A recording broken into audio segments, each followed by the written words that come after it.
just be a decent human being. Just do what you're supposed to do.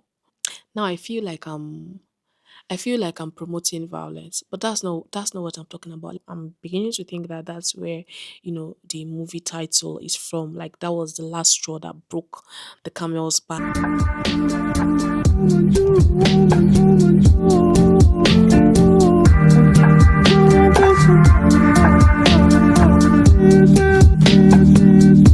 Hello, hello, hello, and welcome to my YouTube channel. My name is Ita. Thank you so much for joining me on today's video. Guys, I just finished watching the movie Straw, and I knew that I had to do a review. Yes, I've been seeing a lot of people talk about it, posting on Twitter, Instagram about how emotional the movie was, how it made them cry, and things like that. I didn't cry, but I had this big lump in my throat after seeing it, and I had to like just take a minute to get myself before I sat down and prepped for this video. So, not to waste any time, Straw is the latest movie from Tyler Perry Studios, produced by him, and it stars Taraji, Henson, Teyana Taylor, and no, not Anne, Sherri Shepherd, and a host of others. A lot of these actors, to be honest, I do not know them. Like I don't think I've seen any movies with them in it, but that's by the wayside. So let's talk about Straw. The star of the movie, of course, is Taraji, and it's the story of a single mother who woke up just like every other day and had a series of bad events happening to her. She found out that her daughter's teacher was not picking on her, but was like talking about embarrassing her kind of for $40 for her lunch money. She got to she got to work, and her boss was kind of stressing her out, and while she was there, she got a call from the school to come. She got a call from her daughter's school to come back. She had to beg her boss. He gave her just 30 minutes. She went into the bank.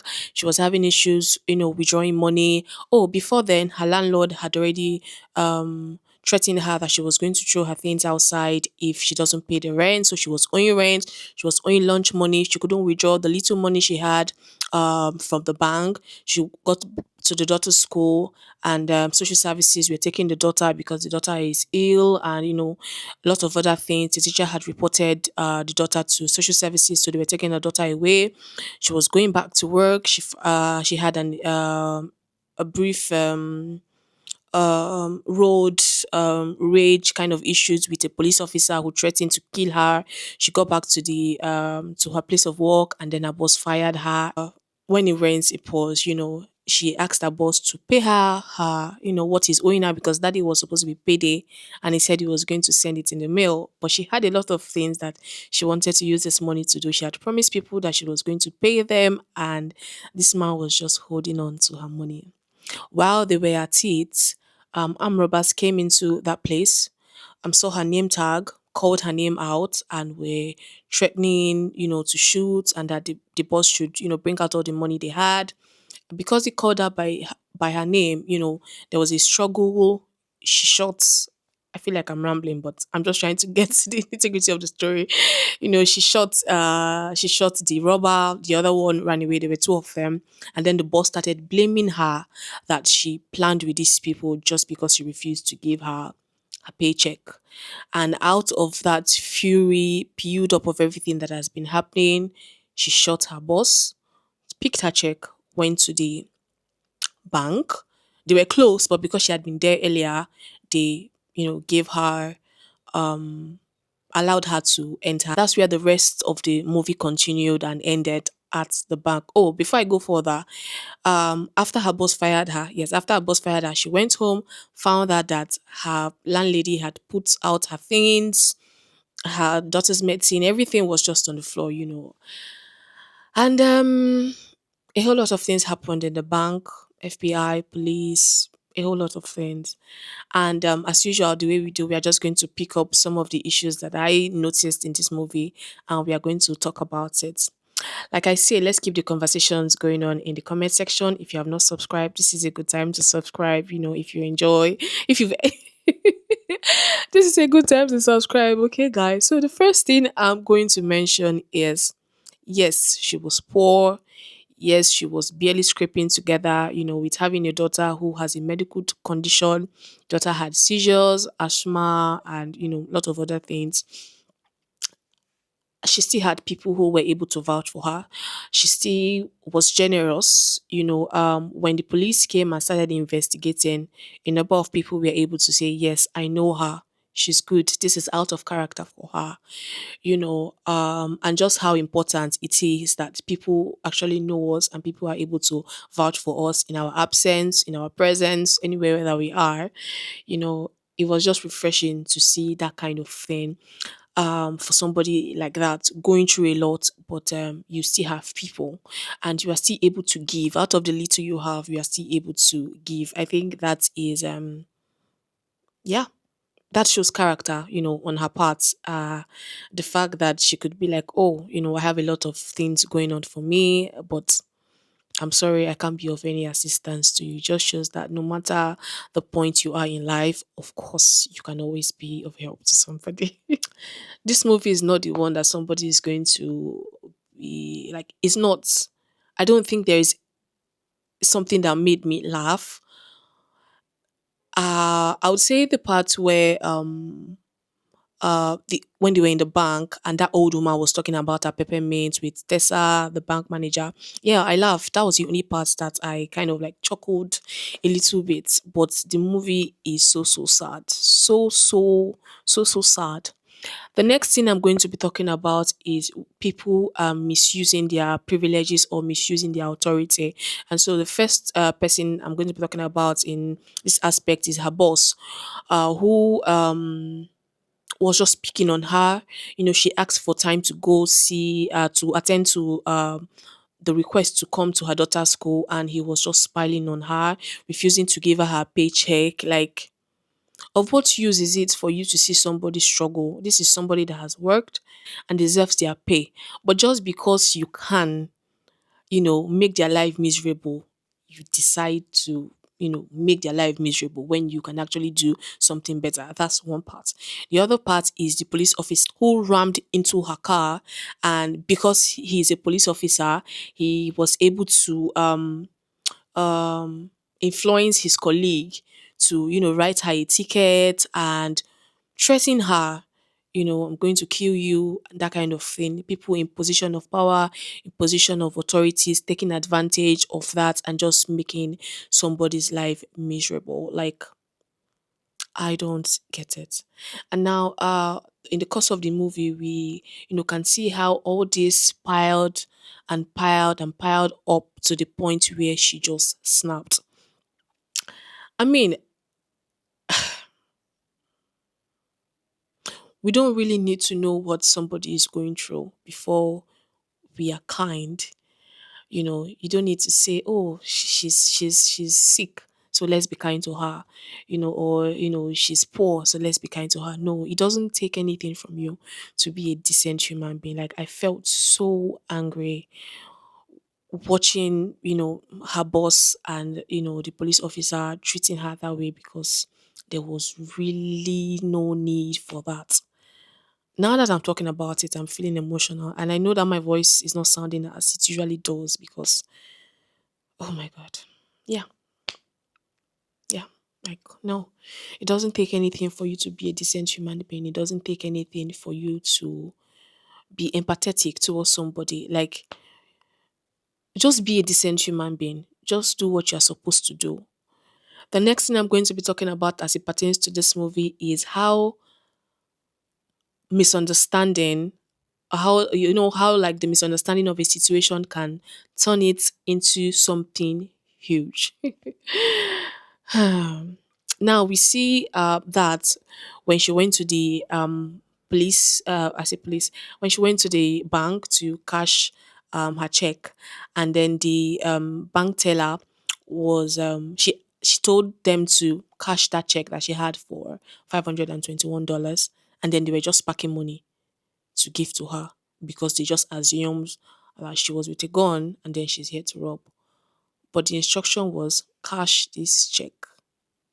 The second misunderstanding I'm going to be talking about is the one of the bomb, where you just saw some things tied together with wires and lights blinking, and it just assumed it was a bomb. Of course, I can understand that this is somebody who has a gun, who is in the bank, assumed to be robbing them, and especially if you've been in that kind of situation before or you've heard things like that, of course you are going to be afraid. But it's just how the whole thing just metamorphosed into a whole, this is just a woman, she's just a person without any form of aggression or violence, and all of a sudden she's the one with a gun, all of a sudden she's the one with a bomb, all of a sudden she wants to kill people, she wants to bomb the whole place.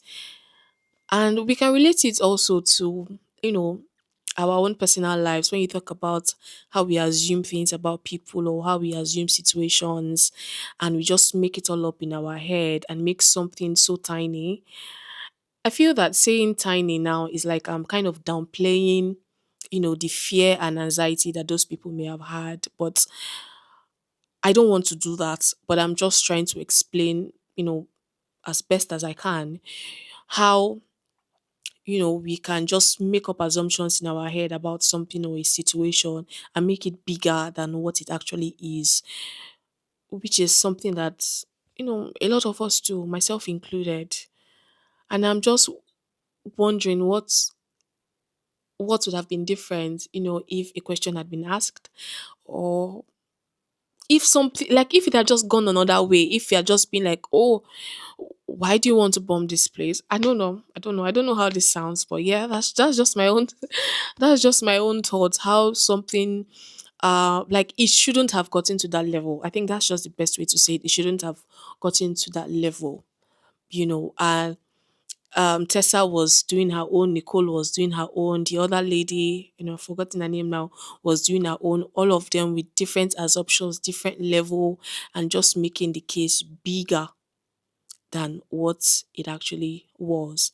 And another thing I would like to talk about as pertains to this particular issue is the fact that this is somebody that they are familiar with. This is somebody that they've had interactions with. She has been in the bank several times, so they know her. So how is it that you know somebody to a certain extent, and just because of,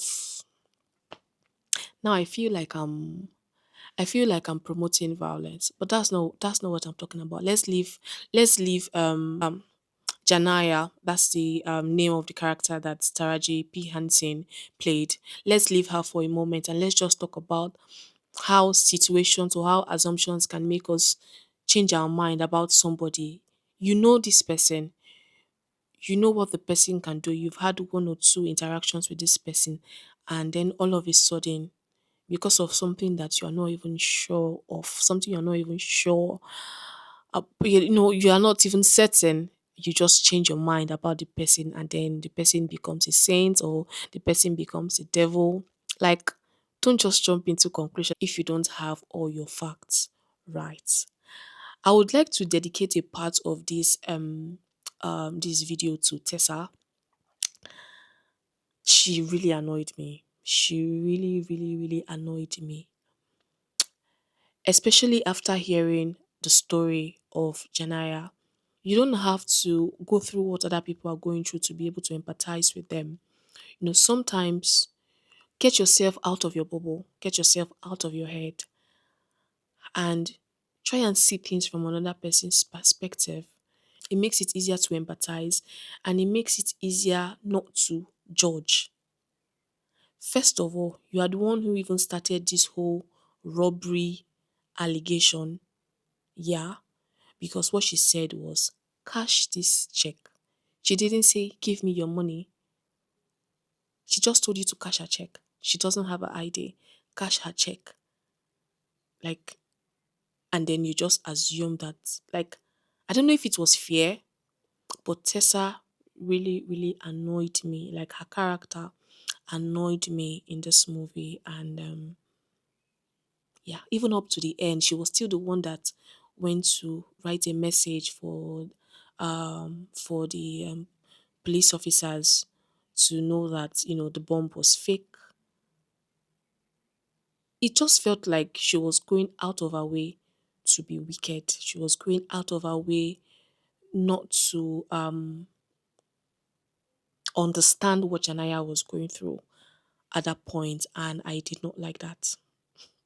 I didn't like it at all, not one bit. Now I'm going to be rounding up. Um, I'm going to be rounding up, but some of the few things I want to say before I round up is we all need a Detective Raymond. Detective Raymond's character was played by Teyana Taylor.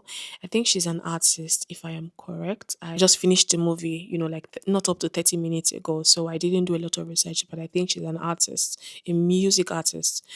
We all need a Detective Raymond in our lives.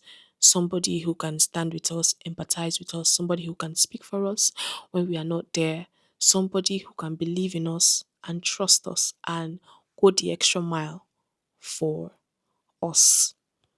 You know, it was so beautiful to see, like right from the very beginning. From the beginning of the investigation, she was able to see the pattern and she stood for her truth. And I really, really enjoyed that. The fact that she stood for her own truth, she was able to speak up. When her partner was trying to create a false narrative for Janaya, and she was able to stand up for her, somebody that she has never met, she doesn't know this person at all, but she was able to speak in favor of this person and fight for her all the way through, and see that, okay, yes, this is somebody who is doing something wrong. It's not from the place of just wanting to be wrong. This is somebody who is going through it.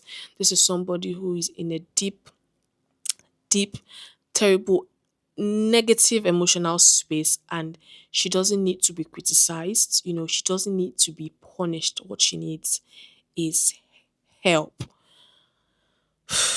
This movie touched me. This movie touched me, and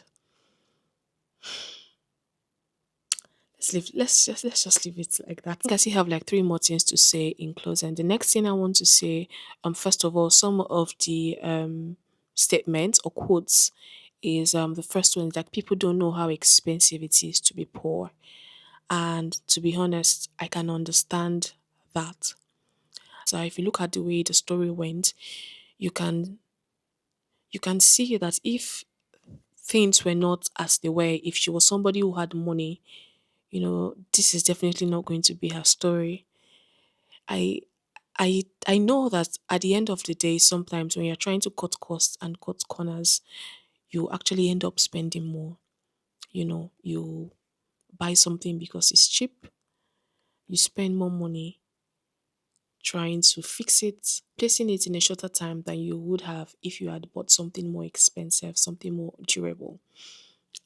Instead of you to spend money to buy good bed and rest your head, you buy something, just because you don't have the money, because you don't have the money, you buy something cheaper.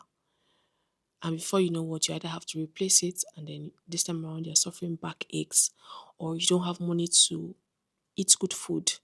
And so you are managing on scrapes,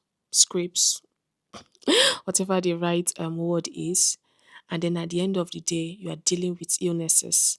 You are dealing with, health issues that are more expensive than if you had just spent that money eating healthy. It is expensive to be poor. And when you're not in that situation, or if you're somebody who has food, you have shelter, you have clothing. I think in my own book, you are rich. Like you don't need to have all the money in the world. As far as you can afford, your basic needs, like you feel like eating something and you can afford it. I think that you are living well. I'm going to be ending with this point. Grief, which led her to hit rock bottom, and then for her to get to the final realization that her daughter is actually dead. Now, that was the twist that I was not expecting. I wasn't expecting that at all because, I mean, all through the movie, we just assumed that social services had a daughter. But to find out that her daughter died the night before, I'm sure that in her mind she had not accepted that her daughter was gone. And then she, you know, woke up that morning, her landlady disturbing her for money. She got to the office, she got to her place of work. Her boss was stressing her. She was still in that head space and having to deal with all these issues.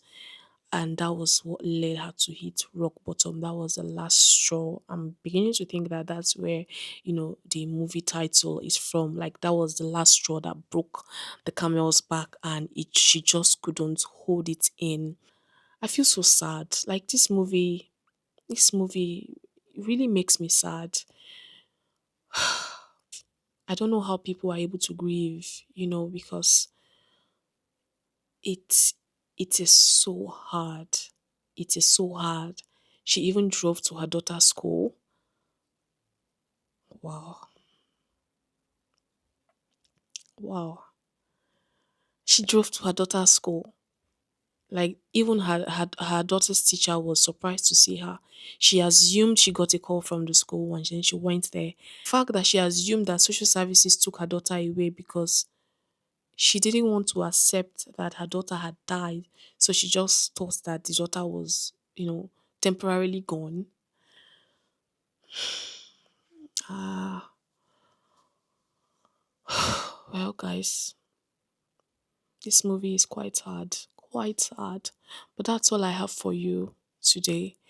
Of course, I would recommend that you guys watch it, and I would also recommend that we continue the conversation in the comment section for any of the points that I've raised. Talking about grief, talking about people misusing their privilege, talking about having somebody that can stand for you, talking about how being poor is not an excuse not to be generous, talking about, how it is to have people vouch for you. I've not gotten over this movie, honestly. It's still just playing in my head, and I think I need to watch something more upbeat, something more cheerful to get out of this state right now. But that's all I have for you guys. Thank you so much for sticking with me. If you have not subscribed, please do well to subscribe, like, share, comment, and I would see you in my next video. Thank you so much.